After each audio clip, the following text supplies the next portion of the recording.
लोधीपुर नाम के एक छोटे से गांव में आकाश अपनी पत्नी और 2 बच्चों राजा और पिंकी के साथ सादगी भरी जिंदगी जीता था। आकाश की जलेबी की खुशबू दूर दूर तक फैल जाती थी।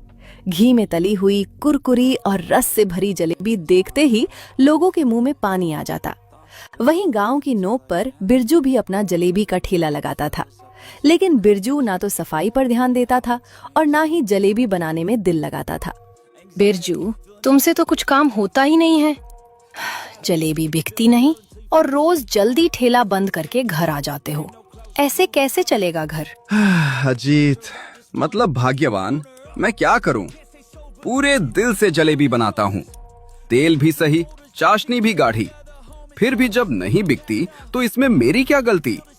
गलती किस्मत की है, और वो किस्मत मुझे तुमसे शादी करके मिल गई।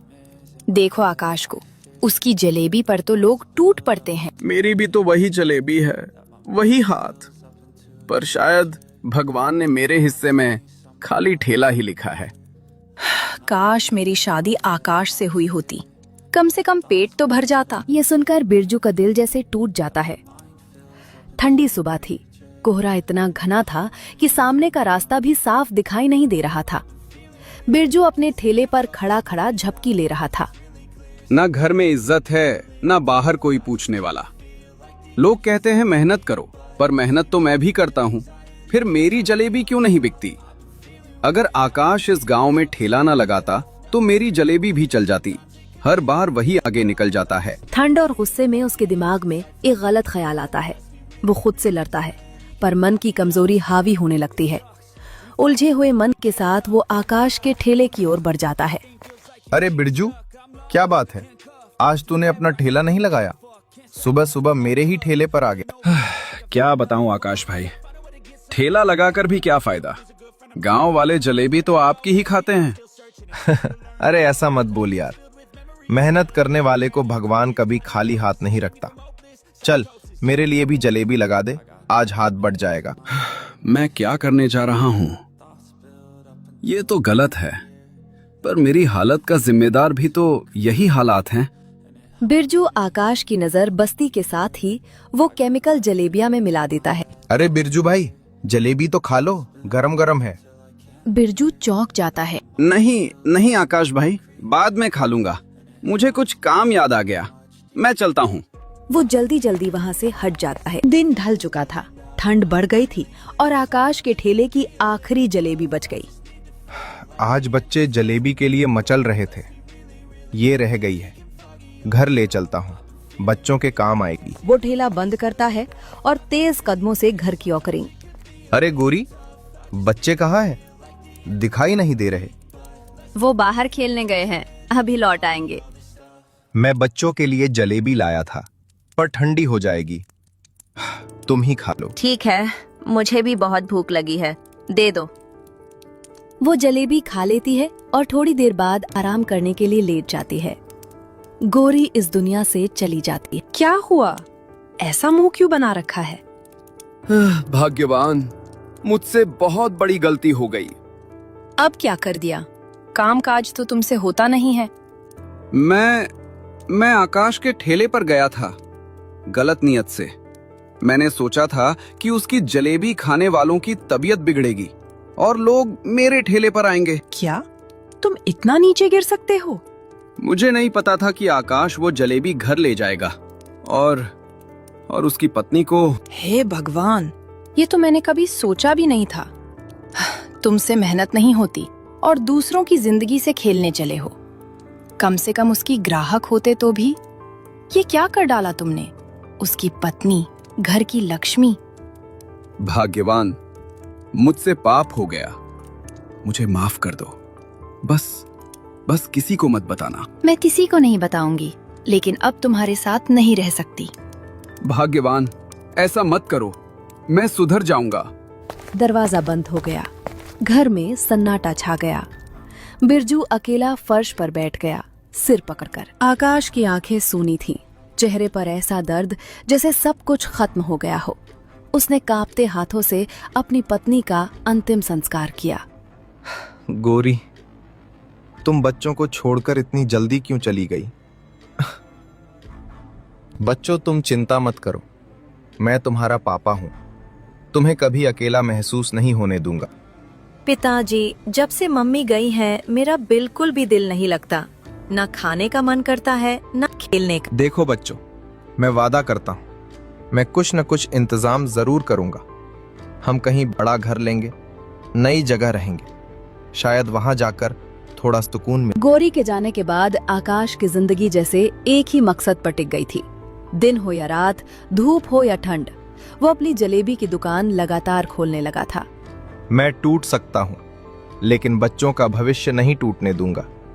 जो सपना उनसे किया है, उसे हर हाल में पूरा करना है। तभी दूर से किसी के कदमों की आहट सुनाई दी।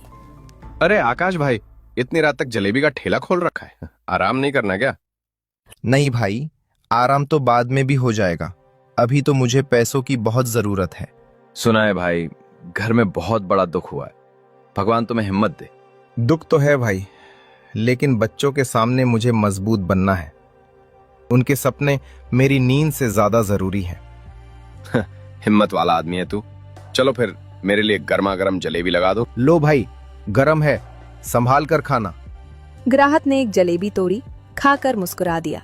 आज भी वही स्वाद है आकाश भाई, सच कहूं तो ऐसी जलेबी पूरे इलाके में कहीं नहीं मिलती। ग्राहक पैसे देकर चला गया। आकाश कुछ देर तक खाली सड़क को देखता रहा। हाँ, कुछ ही दिनों में गांव में एक नई चर्चा शुरू हो गई। गांव के बीचों बीच, ठीक मुखिया जी के घर के सामने, एक बड़ा और सुंदर घर बनना शुरू हो गया था। अरे मुखिया जी, आपने देखा आपके घर के सामने कितना बड़ा घर बन रहा है? हाँ, देख तो रहा हूँ। समझ में ही नहीं आ रहा कि आखिर किसने इतना बड़ा घर बनवा लिया, वो भी मेरे घर के सामने।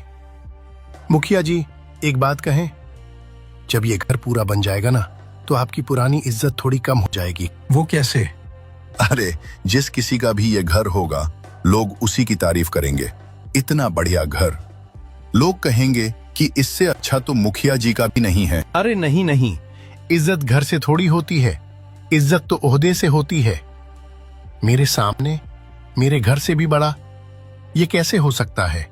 गांव में ऐसा कौन निकल आया जो मुझसे आगे बढ़ गया? कई महीनों की मेहनत के बाद आखिरकार वो दिन आ ही गया। नया घर पूरी तरह बनकर तैयार हो चुका था। आकाश अपने बच्चों के साथ नए घर के बाहर खड़ा। तभी गली की तरफ से गांव का राजू आता है। अरे आकाश, ये घर तेरा है क्या? हाँ भाई, यही मेरा घर है। अरे वाह, तूने तो कमाल कर दिया यार, जलेबी बेचकर इतना बड़ा और सुंदर घर। सच बता, कभी सोचा था कि ऐसा दिन भी आएगा? नहीं भाई, कभी नहीं सोचा था। बस इतना सोचा था कि बच्चों को कोई कमी महसूस ना हो। वही सपना मुझे हर रोज ठेले तक खींच लाता था। घर तो इतना बढ़िया बना है कि मुखिया जी के घर से भी अच्छा लग रहा है। अब तो मुखिया जी तुझसे खूब जलेंगे। नहीं भाई, ये घर मैंने किसी को जलाने के लिए नहीं बनाया। मुझे किसी से होड़ नहीं करनी। तो फिर किसके लिए? अपने लिए और अपने बच्चों के लिए। उनकी ख्वाहिश थी कि पापा हमारा भी बड़ा घर हो। बस उसी ख्वाहिश ने मुझे दिन रात मेहनत करना सिखाया।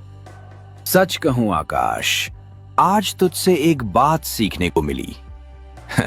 पैसा मेहनत से आए तो उसमें घमंड नहीं, सुकून होता है। आकाश के नए घर की चमक मुखिया जी की आंखों में चुभ रही थी।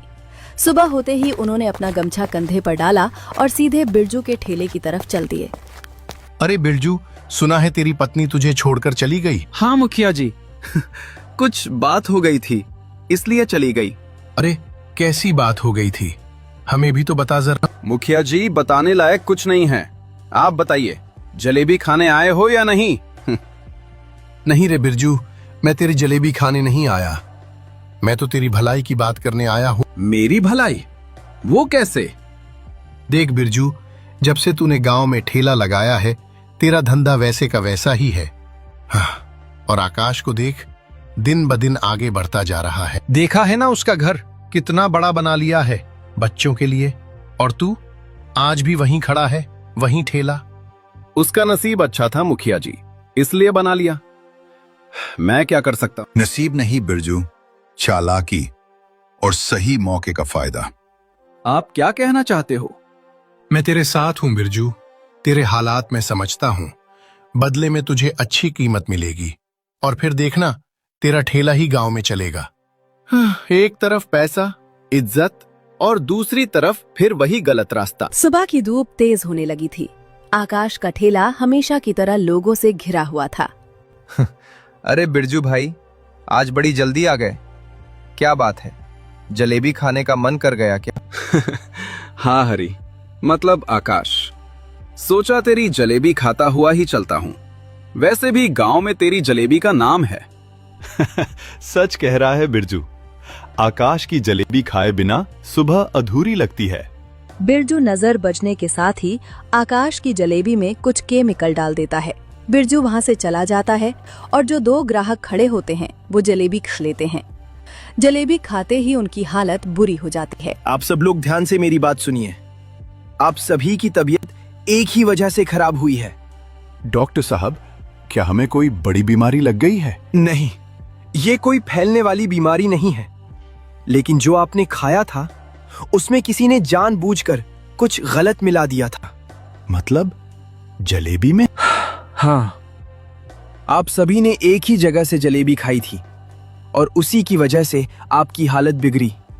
डॉक्टर साहब, अगर हम देर से आते तो? अगर आप समय पर अस्पताल नहीं आते तो हालात बहुत खतरनाक हो सकते थे। किसी की जान भी जा सकती थी। खबर जंगल की आग की तरह फैल जाती है। लोग इकट्ठा होकर आकाश के घर की तरफ बढ़ते हैं। आकाश को जब पता चलता है, गांव में हंगामा मचा हुआ था। पुलिस की गाड़ी आकाश को लेकर आगे बढ़ चुकी थी। बिरजू का खून खौल उठा। वो सीधे मुखिया जी के घर की ओर बढ़ गया। लाइए मुखिया जी, अब मेरे पैसे निकालिए। कौन से पैसे? वही पैसे जो आपने कहा था देने के लिए। काम पूरा हो गया है। अरे बिरजू, तू अब तक उन पैसों के बारे में सोच रहा है? वो पैसे भूल जा। भूल जाऊं? आपने वादा किया था। वादा? जब काम हो गया तो पैसे किस बात के? आपने कहा था कि बदले में मुझे मिलेगा। अब पूरा गांव अब तेरा हो जाएगा। अब तू जलेबी का ठेला लगाएगा, कोई रोकने वाला नहीं। इससे बड़ा फायदा और क्या चाहिए? फायदा? आपने एक घर उजाड़ दिया, एक बाप को बच्चों से अलग करवा दिया, और आप इसे फायदा कह रहे हैं? ज्यादा ज्ञान मत दे मुझे। जो हुआ उसमें तेरा भी हाथ है। लेकिन बात जो हुई थी वो पूरी कीजिए। मेरे पैसे मुझे दीजिए। मैं चाहे कुछ भी करूं, मुझे मेरे पैसे चाहिए। सीधे सीधे निकल जा यहाँ से। अगर नहीं गया तो अभी मन्ना को बुलाऊंगा। ऐसी पिटाई करवाऊंगा कि जिंदगी भर याद रखेगा। आप बहुत बड़ा धोखा कर रहे हैं मुखिया जी।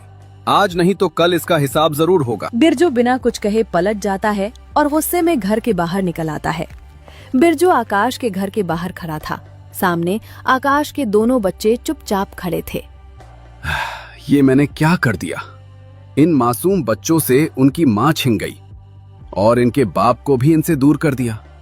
मेरी गरीबी ने नहीं, मेरी जलन ने ये गुनाह करवाया। लेकिन अब नहीं, अब और नहीं। इस सब के पीछे असली गुनहगार कोई और है। वो मुखिया जो गांव का भला करने का ढोंग करता है और अंदर ही अंदर गांव को बर्बाद कर रहा है। बिरजू सीधा थाने जाता है और सारी सच्चाई पुलिस को बता देता है। मुखिया जी का घर और बाहर पुलिस खड़ी होती है। बिरजू मुखिया जी के पास जाता है। मुखिया जी, आपने मेरा इस्तेमाल किया। आपने मुझसे आकाश की जलेबी में केमिकल मिलवाया। पूरे गांव की तबीयत खराब हो गई। बच्चे, बूढ़े, औरतें सब बीमार पड़ गए और अब पूरा गांव आकाश को दोषी मानकर उसे पुलिस के हवाले कर चुका है। हाँ रे, वो इसी काबिल था। देख नहीं रहा था? मेरे घर के सामने इतना बड़ा पक्का मकान बना लिया। उसकी हिम्मत कैसे हुई? गांव में मेरा नाम चलता है और वो मेरे सामने रुतबा दिखाने लगा। लेकिन मुखिया जी, उसने आपसे पैसे लेकर थोड़ी बनाया था, अपनी मेहनत से बनाया था। दिन रात मेहनत करता था, तब जाकर उसकी जलेबी मशहूर हुई थी। इसमें उसकी क्या गलती? गलती उसकी यही थी कि वो मुझसे ऊपर उठने लगा। गांव में अगर किसी का नाम होना चाहिए तो वो मेरा होना चाहिए। कोई गरीब ठेले वाला मेरे बराबर कैसे आ सकता है? इतना सुनते ही बाहर से पुलिस की जीप रुकने की आवाज आई। दरवाजा खुला और एक पुलिस वाला अंदर आया। आकाश की जलेबी में मिलावट करवाने की साजिश का सबूत मिल गया है। बिरजू ने पूरा सच बता दिया है। अब आपको हमारे साथ चलना होगा। पुलिस मुखिया जी को और बिरजू को दोनों को पकड़ कर ले जाती है। आकाश को छोड़ देती है। आकाश फिर से अपना जलेबी का ठेला लगाने लगता है और अपने बच्चों के साथ खुशी खुशी रह